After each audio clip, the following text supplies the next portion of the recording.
राज्यसभा चुनाव के लिए वोटिंग की प्रक्रिया पूरी हो चुकी है। अब से थोड़ी ही देर बाद रिजल्ट्स भी आने वाले हैं। अब काउंटिंग भी शुरुआत होने वाली है उनकी भी। ज्यादा जानकारी के लिए सीधे रुख करेंगे भोपाल का, बात करेंगे हमारे सहयोगी राकेश से। राकेश, आज वही दिन था जिसका सबको इंतजार था, राज्यसभा चुनाव के लिए वोटिंग तो हो गई और महज अब आधे घंटे बाद काउंटिंग भी शुरू होने वाले हैं। और जिस तरह से बातचीत हमने देखी, बैक टू बैक जो चर्चा हुई है, उससे यही लग रहा है कि कहीं ना कहीं बीजेपी का ही पलड़ा भारी है।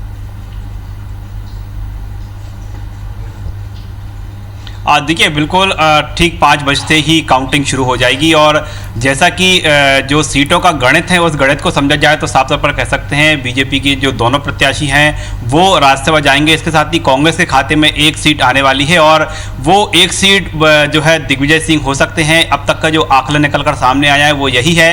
हालांकि जिस तरह से कल और आज जो पूरा सीटों के गणित में जो अंदरूनी समीकरण चले वो समीकरण किस तरह के थे उसका खुलासा इस वोटिंग के बाद ही सामने आ सकेगा। लेकिन फिलहाल हम मान के चल रहे हैं कि बीजेपी के दोनों प्रत्याशी जिसमें ज्योतिरादित्य सिंधिया और जो सोलंकी हैं वो लगभग चुनाव जीत चुके हैं। इस तरह के नतीजे आने वाले हैं। वहीं कांग्रेस की ओर से दिग्विजय सिंह जो कि कांग्रेस के प्रत्याशी थे वो राज्यसभा की ओर जाएंगे। इनको बाकायदा आज जो है इनकी प्रक्रिया पूरी होगी और जो निर्वाचन है राज्यसभा का चुनाव का निर्वाचन का काम है आज संपन्न हो जाएगा। लेकिन इस बीच जो बीजेपी ने पूरी कवायद इस बात को लेकर की थी, बीजेपी ने पूरा मुद्दा भी इस बात को लेकर बनाया था, दलित जो है की जो एक सहारा लिया गया था और कांग्रेस पर सीधे तौर पर हमला बोला था। यदि कांग्रेस की परीक्षा की घड़ी है, अब ये देखना है कांग्रेस को कि किसको आगे भेजती है।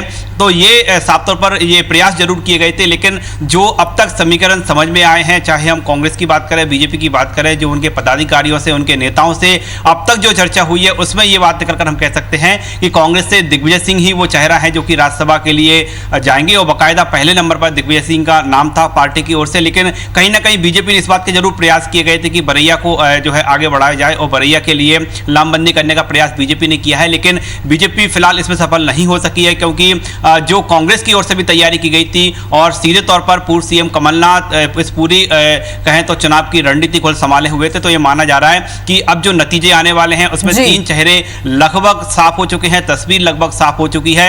उस पर आधिकारिक तौर पर जो मुहर है वो काउंटिंग के दौरान लगेगी और काउंटिंग के दौरान ये पूरा खुलासा होगा कि वो 3 चेहरे वही हैं जो कि जिन पर के कयास लगाए जा रहे हैं। बिल्कुल बिल्कुल राकेश, आप भी नजर बना के रखिएगा, पल पल की अपडेट हम आपसे लेते ही रहेंगे। बहुत बहुत शुक्रिया पूरी जानकारी के लिए।